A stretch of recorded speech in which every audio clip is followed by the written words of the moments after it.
किरिया ओबुयाशी जो कि मास्टर कागाया के मरने के बाद डीमन स्लेयर कॉर्प्स का लीडर बना था, वो सभी लोगों को ऑर्डर देता है कि हम लोगों को मुजान को सुबह तक यहाँ पे रोक के रखना है।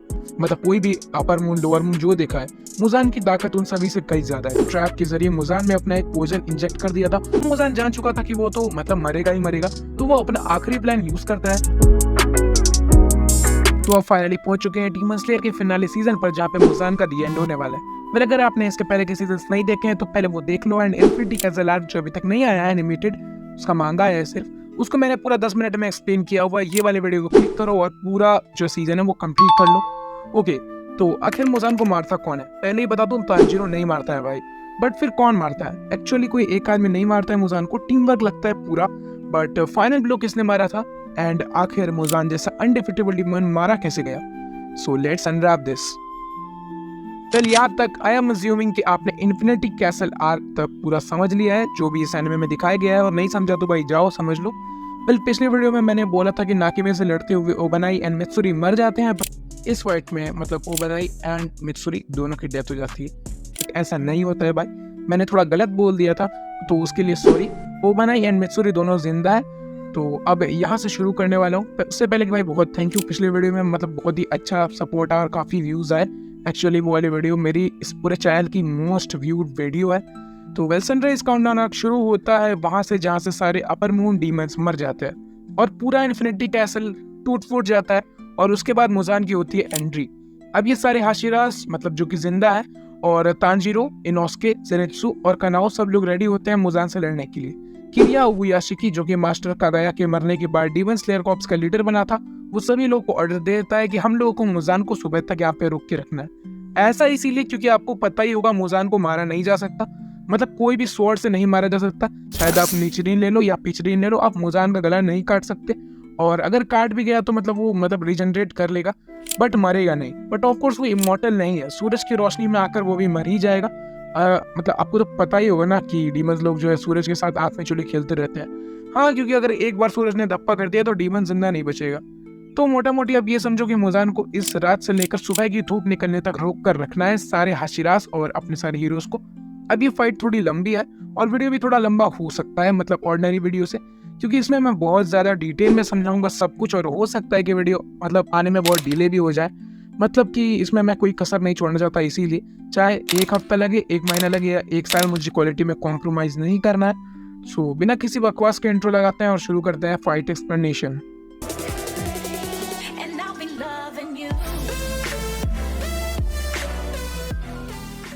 तो अब of course in detail explanation का मतलब ये नहीं है कि मैं ऐसे बताऊंगा मुजान ने तांजीरो को मुक्का मारा, ओ ये बहुत जोर का था, फिर सानेमी ने मुजान को एक और कंटाफ चढ़ दिया, वाह वाह। नहीं, डिटेल में कहने से मतलब मेरा तात्पर्य यह है कि मैं सब कुछ जो इस फाइट में इन्वॉल्व है वो सब बताऊंगा, मतलब कुछ भी चीज छोड़ूंगा नहीं। सो या आगे बढ़ने से पहले मैं ये बोलना चाहता हूँ कि प्लीज आप लोग अगर वीडियो देखते हो तो चैनल को सब्सक्राइब कर दिया करो प्लीज यार, प्लीज। बहुत मेहनत से मैं रिसर्च करके आपके लिए एनिमे रिलेटेड कंटेंट लाता हूँ और अभी शुरू ही किया है तो थोड़ा सपोर्ट दिखाओ। और अगर सब्सक्राइब नहीं किया तो मैं पूरी वीडियो की जो स्क्रीन पर साकुरा की फोटो लगा दूंगा। बोलो भाई। ओके, ऐसा टॉर्चर मैं नहीं कर सकता हूँ, मजाक कर रहा था, बट स्टिल यार कर दो subscribe. So enough begging, let's start. So now battle has been started और मुजान फाइनली अपना ट्रू स्ट्रेंथ रिवील करता है और अपने आप मतलब अभी तक जितना भी उसका पावरफुल डीमंस देखे हैं ना, मतलब कोई भी अपर मून लोअर मून जो देखा है, मुजान की ताकत उन सभी से कई ज्यादा है। ठीक है, मतलब सारे हाशिरास जो कि जिंदा थे, अगर आपको नहीं पता तो मैं बता देता हूँ कौन कौन जिंदा थे। Giyu, Sanemi, Gyomei, Mitsuri and Obanai together with our heroes. तो अब शुरू होता है बैटल का फर्स्ट फेज। मुजान अपनी पूरी बॉडी को एक खतरनाक लुक दे देता है, उसकी पूरी बॉडी एक वेपन की तरह काम करने लगती है। अब मुजान पहला अटैक लॉन्च करता है, किस पे? तांजीरो पे। और इस अटैक को ऑफ कोर्स तांजीरो डॉज नहीं कर पाता है, बहुत फास्ट अटैक था, बट स्टिल यूमी के स्टोन वॉल की वजह से वो बच जाता है। इसके बाद गियू अपनी पूरी स्ट्रेंथ यूज करके मुजान को मारने की कोशिश करता है, बट मुजान के आगे उसकी पावर दाल में नमक बराबर भी नहीं थी। हालांकि चाहे अटैक्स इफेक्ट करें या ना करें, सॉरी भाई, अरे इन लोगों को अटैक करते रहना होगा, नहीं तो मुजान भाग जाएगा। और ऊपर से अगर डैमेज भी दिया तो उसकी रीजनरेशन एबिलिटी बहुत ज्यादा है। अब इस बैटल में एक बहुत बड़ा की एलिमेंट का यूज होता है और वो मैं आगे बताया है, तो दिक्कत मतलब उतना दिक्कत नहीं है, आगे आपको पता चल ही जाएगा। तो देखो, अगर मैंने इसके बारे में नहीं बताया तो भाई मुझे पाप तो चढ़ना ही है, तो मैं बता ही देता हूँ। वेल आपको तो पता होगा तमायो कौन है, उसकी बैक स्टोरी तो आप जानते ही होगे, पूरा देख के आ रहे हो तो। वेल तमायो एक डीमन है जो मुजान को बहुत हेट करती थी, और अपने आखिरी समय में जब वो मर रही थी तब उसने एक ट्रैप के जरिए मुजान में अपना एक पॉइजन इंजेक्ट कर दिया था, और ये पॉइजन 4 तरीके से मुजान को अफेक्ट कर रहा था। चलो बता देता हूँ। Number 1, poisoning. जाहिर सी बात है, पॉइजन है तो पॉइजनिंग तो करेगा ही, इससे मुजान की बॉडी थोड़ी बहुत वीक होती है। Number 2, cellular overload. बेसिकली उसकी सेल्स को तोड़ रहा था और उसकी रिजेनरेशन एबिलिटी को स्लो कर रहा था। Number 3, rapid ageing. अब डीमंस भले ही इनविंसिबल हो बट उनकी एज भी होती है, और ये पॉइजन मुजान को कुछ ही पल में 100 साल जितना एज कर रहा था, जो कि उसकी पावर कम कर रही थी। And number 4, human transformation. Basically Muzan को एक ह्यूमन में कन्वर्ट करने के लिए फोर्स कर रहा था, जिसकी उससे डेमनिक पावर्स कम हो जाए। फाइट के दौरान तमायो मुजान को टॉन्ट मारती है कि वो डरपोक है और धूप से डरता है, etc एंड उसका माइंड डाइवर्ट हो जाए, और उसका भी होता भी मतलब वैसा ही है, मतलब थोड़ा बहुत मुजान जो है पागल हो जाता है, और इस पल का फायदा उठा के तमायो मुजान को स्क्रैच मारती है, जिससे ये पॉइजन इंजेक्ट हो जाता है। Battle phase 2।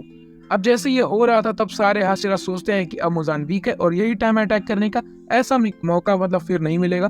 तो सानेमी शुभ शुरुआत करता है मुजान के हाथ पैर काटने के साथ, एकदम ढासू स्टाइल में। वैसे वो बाद में रिजेनरेट कर ही लेगा, और ओबनाई भी भयंकर मूड में आ जाता है, मुजान को अपने स्वॉर्ड का जादू दिखाता है।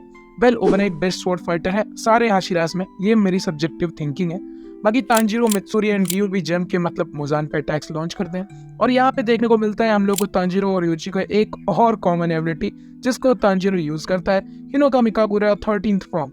और ये फॉर्म बस आप ऐसा समझ लो कि मतलब सारे जो भी सन ब्रीदिंग है ना, सारे मतलब 1 to 12 सारे 12th ब्रीदिंग ही तक है ना इसमें, तो सबको कंबाइन करके ये बना है। तो इसमें मतलब तांजीरो सारे फॉर्म्स को एक एक करके यूज करता है मुजान के अगेंस्ट एकदम जल्दी, और वो भी एक अनइंटरप्टेड सीक्वेंस में, मतलब रैंडमली कोई भी फॉर्म यूज नहीं करता है वो।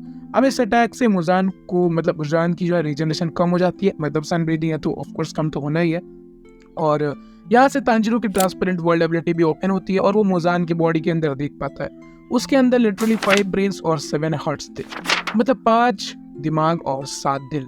भाई 5 दिमाग लेके भी क्या ही उखाड़ लिया, आखिर में तो मरता ही है। अब बाकी हाशिरास की फाइट्स को थोड़ा अच्छे से बता देता हूँ। वेल ओबनाई ने मुजान के साथ 1-on-1 कॉम्बैट किया था। इस बैटल में वो अपने serpent breathing 7th form Orochi viper का भी यूज करता है। अब उसके जवाब में मुजान भी बहुत सारे अटैक्स यूज करता है, जिसको ओबनाई कभी डॉज नहीं कर पाता अगर उसका पार्टनर, मतलब वो जो सांप है उसके गले में, हाँ वही, उसका नाम है काबुरा मारू, वो नहीं रहता तो।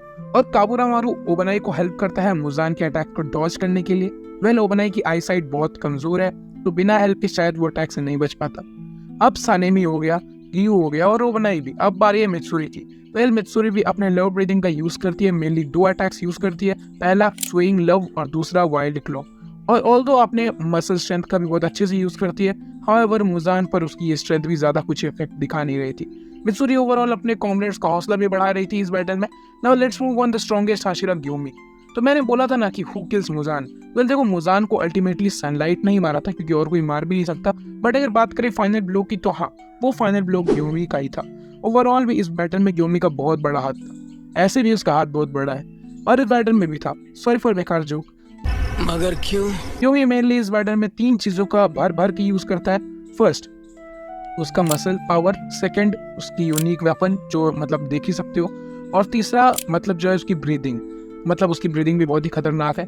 ग्योमी इस बैटल में मेनली डिफेंस का काम कर रहा था, मतलब सबको बचा रहा था, और तांजीरो भी लड़ते हुए घायल हो जाता था तब ग्योमी उन लोगों को शील्ड प्रोवाइड करता था, मतलब कोई भी अगर होता तो उसको शील्डिंग करता था। और ब्रीदिंग से majorly 4th form volcanic rock और 5th form arcs of justice को यूज करते हुए मुजान को बांधे रख रहा था एक जगह पे, और उसको जकड़ के रखने का काम कर रहा था कौन? ग्योमी। और अगर वो ऐसा नहीं करता तो जाहिर सी बात है मुजान वहां से कब का भाग गया होता। अब जब मैं ये बता रहा हूँ ये सब चीजें, तो हाशिरा ने ऐसे फाइट किया, उसने वैसे किया, इसका मतलब ये मत समझना कि सब लोग अलग अलग लड़ रहे थे, सब लोग साथ में ही लड़ रहे थे, इन्फिनिटी कैसल के जैसे नहीं कि आधे उधर आधे उधर, लेकिन मैंने सबको सेपरेटली बताया है ताकि आपको समझने में थोड़ी आसानी। तो चलिए अब एक बार एंडिंग की तरफ बढ़ने से पहले सब चीजों को समेटते हैं। फर्स्ट, सानेमी मुजान को फ्यूरियस कर रहा था और उसका ध्यान डाइवर्ट करने में हेल्प कर रहा था, और उसके साथ help of this immense and rapid series of attacks Muzan के अटैक्स को मेजरली यही इंड्योर कर रहा था, मतलब सारे हमले खुद पे ले रहा था, क्योंकि ऑफ कोर्स उसको उतना पेन महसूस नहीं होता है, मतलब होता है बट आप समझ रहे हो ना। और ग्योमी का भी हेल्प कर रहा था। Second, Giyu using his 11th phone dead काम, मुजान पर कंटिन्यूअसली प्रेशर बनाए रखा था, क्योंकि अगर प्रेशर ना बनता तो मुजान इजीली भाग जाता। जियो खुद बहुत ज्यादा मेंटली फिट था, इसकी वजह से वो पैनिक नहीं कर रहा था और दूसरे लोग को भी बहुत पैनिक करने से बचा रहा था और तांजिरो का भर भर के हेल्प कर रहा था। और बाकी ग्योमी, मित्सुरी और ओबानाई का मैं ऑलरेडी बता चुका हूँ। और ये बोलने का तो बिल्कुल भी सेंस नहीं बनता है कि सभी हाशिरास ने बहुत सेक्रीफाइस किया, बहुत इंजरीज झेली, क्योंकि ऑफ कोर्स यार ये फाइनल फाइट है तो इंजरीज को तो सहना ही पड़ेगा ना। तो of course now let's move on the last phase of battle. वैसे अगर आपको वीडियो बहुत ज़्यादा ब्लेंडेड लग रही है तो कोई ना, मैं चैप्टर्स में डिवाइड कर दूंगा, आप आराम से पार्ट्स में आपको मिल जाएंगे। तो हाँ, now let's move on the ending phase. तो अब जैसे ही धीरे धीरे रात खत्म होने लगती है और एक नया सवेरा आने लगता है और हल्की हल्की धूप की लाली खिलती है, तब मुजान एकदम बौखला जाता है और पागलों की तरह कुछ भी करने लगता है। लाइक भागने का ट्राई करता है, जमीन में गड्ढा बना के भागने का ट्राई करता है। वेल क्यों? क्योंकि यार धूप निकल रही थी ना, और धूप क्या है, कोई डीमन जिंदा रह सकता है क्या? अरे एल्विश भाई के आगे कोई बोल सकता है क्या? लेकिन हाँ, मुजान भाग नहीं पाता क्योंकि हमारे सारे हाशिरास ने उसको हुक करके रखा था। तो मुजान जान चुका था कि शायद अब उसके पास ज्यादा समय नहीं बचा। सो फाइनली मुजान अपना रियल फॉर्म एक्वायर करता है, अपना ट्रू डीमन फॉर्म, जिसकी पिक मैंने थंबनेल में भी यूज करी है। बट ऑफ कोर्स ये ट्रांसफॉर्मेशन भी बहुत ज्यादा स्लो डाउन हो जाता है क्योंकि तांजिरो कंटिन्यूअसली सन ब्रीथिंग का 13 फॉर्म मुजान पर यूज करे जा रहा था। बाकी सारे हाशिरास जी तोड़ दम लगा रहे थे, खून पसीना एक कर ये वो लोग मुजान को सनराइज तक रोक ही लेते हैं और धूप फाइनली मुजान के शरीर पे पड़ती है। और फिर क्या होता है? क्या हो गया यार, मुजान की बॉडी डिसइंटीग्रेट होना शुरू हो जाती है। भाई मारो मुझे, मारो मुझे, मारो। मुजान स्टिल कोई शेल्टर ढूंढ रहा था, बट अब उसको भी पता था कि सब उसको भी समझ में आ गया होता है कि अब कोई भी समय है नहीं, तो अब सबको खत्म करने का कोई समय बचा नहीं है। मुजान गुस्से में चिल्लाता है, लेकिन अब कोई उसकी चीख सुनने वाला तो मतलब वहाँ पे था नहीं। तो ओवरऑल अभी उसका एक लास्ट चीज बचा हुआ था जो कि अब यूज करने वाला है। तो चीटिंग करता है तो मुजान जान चुका था कि वो तो मतलब मरेगा ही मरेगा, तो वो अपना आखिरी प्लान यूज करता है। वो अपनी विल को तांजिरो में ट्रांसफर कर देता है, मतलब कि अपना डीमनिक विल को उसमें कर देता है ताकि डीमन जिंदा रहे। मतलब अगर ऐसा होगा तो तांजिरो डीमन किंग बन जाएगा। बट क्या ऐसा होता है? मतलब देखो, क्या ऐसा होगा जब वो करेगा? तो देखो, जब मुजान की विल तांजिरो के सोल में एंटर करती है ना, तब तांजिरो की विल और मुजान की विल में टकरार होती है। बट इस टकरार में मुजान की विल जीत जाती है और तांजिरो डीमन किंग बन जाता है। अब मैं आपको ये बता दूं कि तांजिरो कमाडो फैमिली का था, मतलब कमाडो फैमिली का था, और जिसका मतलब है कि अगर वो डीमन भी बन जाता है तो वो धूप से नहीं मरेगा। आपने पहले ही देख लिया है नेज़ुको के केस में। और डीमन किंग भी है तब तो गला कटने पर भी नहीं मरेगा, मतलब कि literally invincible. But of course आगे जाके सब ठीक हो जाता है। मुजान की विल मर जाती है थैंक्स टू नेज़ुको, क्योंकि उसने ही तांजिरो को वापस खुद पे कंट्रोल लेने में हेल्प करी थी। So that's all, Muzan's end game का भी दी एंड हो जाता है। वैसे आपको क्या लगता है इसके बाद डीमन स्लेयर में क्या हुआ होगा? मतलब मुझे तो लगता है डीमन स्लेयर वाला कंसेप्ट ही खत्म हो गया होगा। Of course no more demons, no more demon slayer. पर आप क्या चाहते थे कि ये लोग हाशिरा बने, तांजिरो ज़ेनित्सु वगैरह? तांजिरो कानाओ के साथ शादी कर लेता है, ज़ेनित्सु नेज़ुको के साथ और इनोसुके आओई के साथ। और ना कमेंट सेक्शन खुला हुआ है और हमेशा ही खुला रहता है। वीडियो में कोई पॉइंट मिस किया है, गलत बता दिया है तो कमेंट में ज़रूर बताना, क्योंकि ऑफ कोर्स बहुत बड़ा वीडियो था और मुझे बहुत ज़्यादा अंदर से आ रहा है कि भाई कहीं मैंने कुछ गलत ना बोल दी हो। तो कोई डाउट हो तो पूछना, एंड कोई भी क्वेरी हो तो ज़रूर पूछना। एंड यार तुम लोग वीडियो देखते हो तो प्लीज़ भाई सब्सक्राइब कर दिया करो। तो भाई ये क्यों नहीं करते हो भाई? ये सोचते सोचते मेरी पोटी भाई 4 दिन से अटकी पड़ी है। तो प्लीज़ यार सब्सक्राइब कर दो और like and share if you like the video. और बताना अगर कोई और वीडियो चाहिए हो तो कमेंट्स में। तो एक्चुअली वीडियो आने में थोड़ा ज़्यादा टाइम लग गया होगा, मतलब मैं स्क्रिप्ट बहुत जल्दी लिख लेता हूँ, मतलब स्क्रिप्टिंग तो मैंने बहुत पहले ही कर लिया था इसका, पर मैं रिकॉर्ड बहुत दिन के बाद कर रहा हूँ, लगभग 6 दिन हो गए भाई। अब देखो क्यों हो रहा है भाई, टाइमिंग बताया था क्योंकि भाई यहाँ पे पूजा है और सबको पता होगा अगर आप बिहार या फिर यूपी में हो तो रहते हो तो अब देखो वीडियो कब आती है। अब वो फीचर वाला एवसाशी बता सकता है। सो यार दैट्स ऑल, पीस आउट।